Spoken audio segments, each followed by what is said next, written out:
And this is the useful theorem. And this is also called the Cauchy's residue formula often. Just one second.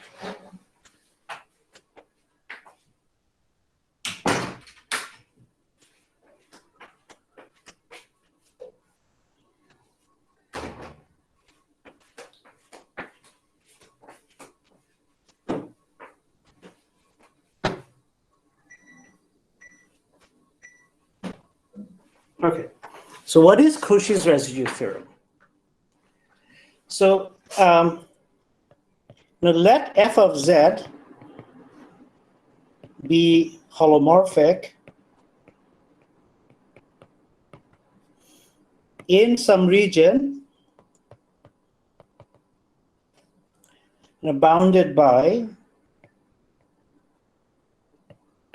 a closed curve or a closed contour. Contours can be open or closed. C. Let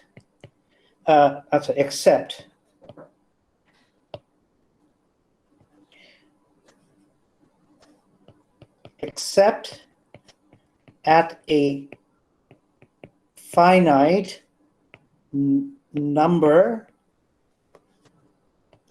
of singular points. Let me see if I can rephrase this. I think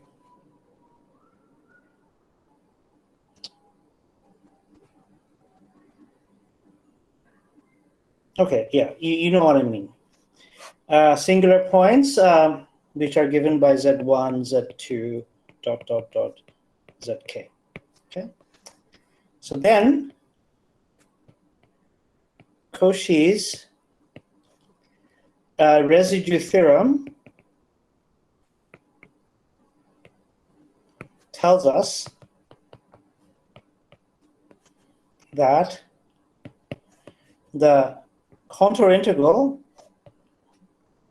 of that function over C is given by 2 pi I times the sum of all the residues of that function at those singular points. Let me just write the right-hand side in a different way. This is equal to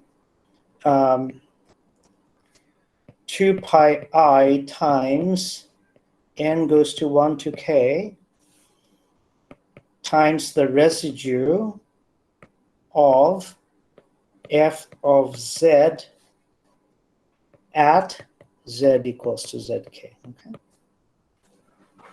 So what do I mean by this? So let's draw a picture. So suppose that we have some region. So this is C. And inside C, we have a bunch of points, say Z1, Z2, Z3, ... Zk. So this is Z1, Z2, Z3, Zk. There are other points which are singular, okay? And then you're doing a contour integral around this, around C. Now, around each of these points, around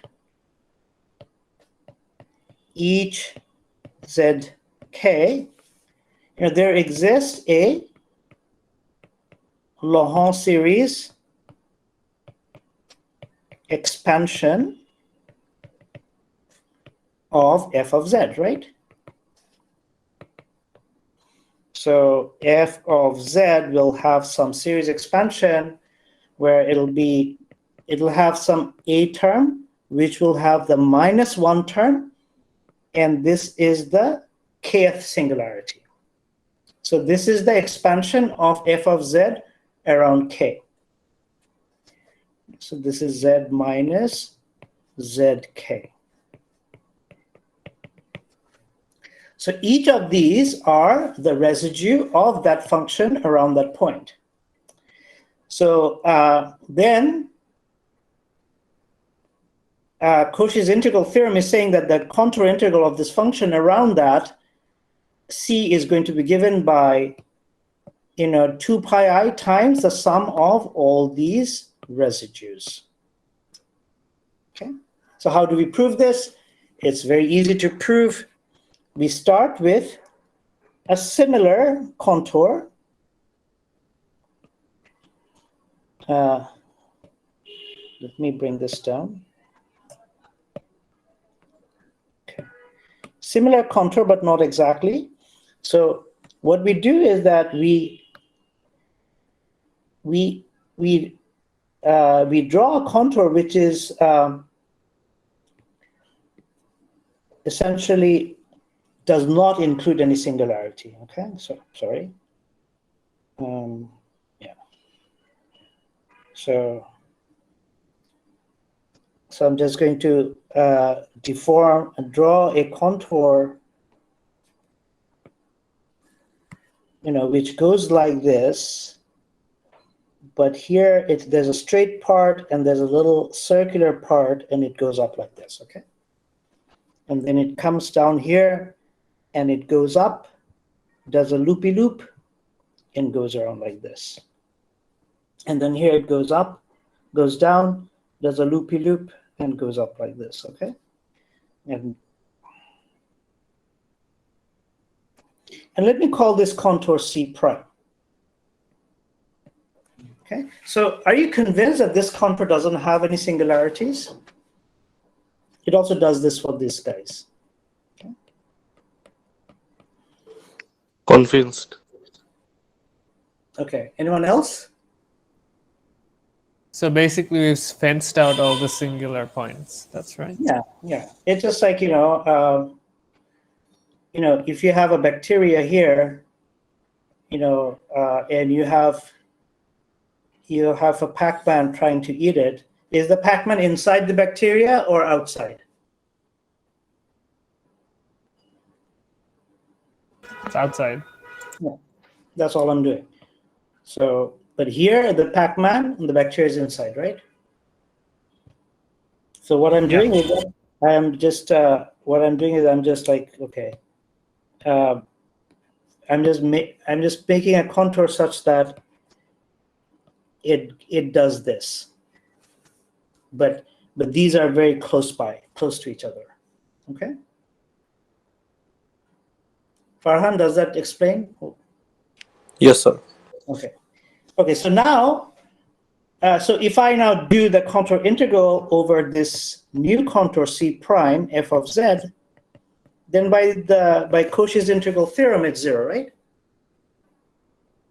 Because there is no singularities inside. Now, the C prime contour can be broken up into smaller contours. What I can do is that I can bring, these, so see that these contours are traversed in opposite directions, right? And if I bring these contours closer and closer together, and then because they're traversing in opposite direction, their contributions would be approaching opposite of each other in value, right? Because there is no singularity or anything to mess that up, right? Just by continuity, right? If you do an integral along this path, and you do an integral along this path of a function, of course they're different, but if you bring them closer and closer to each other, then they would cancel out. So if I do this, then what happens to this contour? Then this contour becomes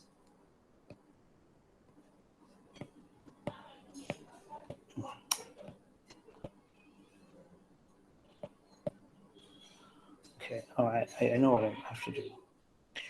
Then this I have to make a copy of this again.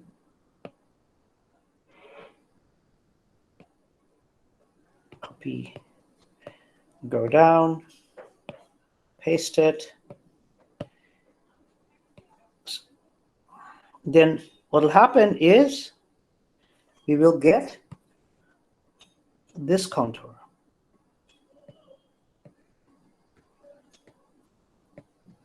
right? Because C prime will become like that, because the straight parts all cancel out. Do you agree?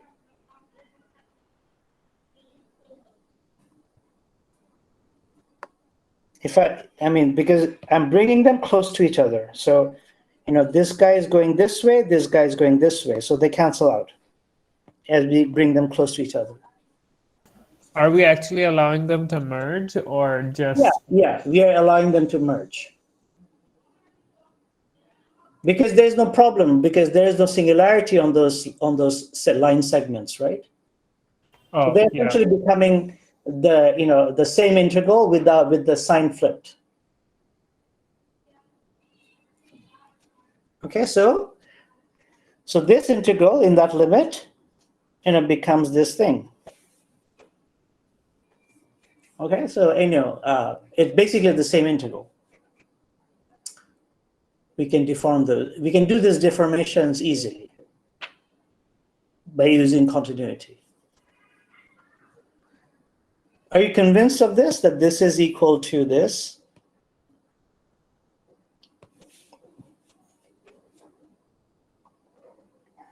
Yeah, it makes sense to me. Okay, yeah, think about it. So now let's look at this. This consists of, so C prime now includes this thing, this thing, this thing, this thing, this thing. So let's name all these things.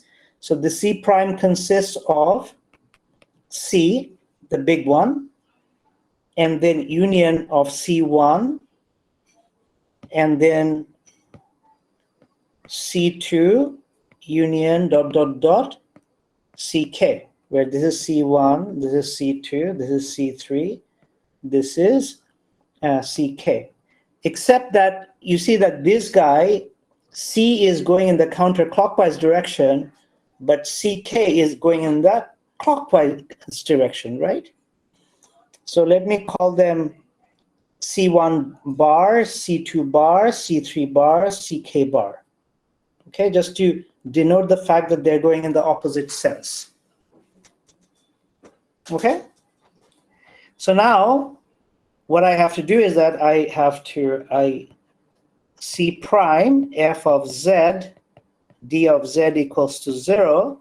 So the left-hand side, I can write this as an integral over C, f of z, d of z, plus a sum of integrals over n goes to n goes from 1 to k, and then we have integrals over Cn bar, f of z, d of z, and this is 0.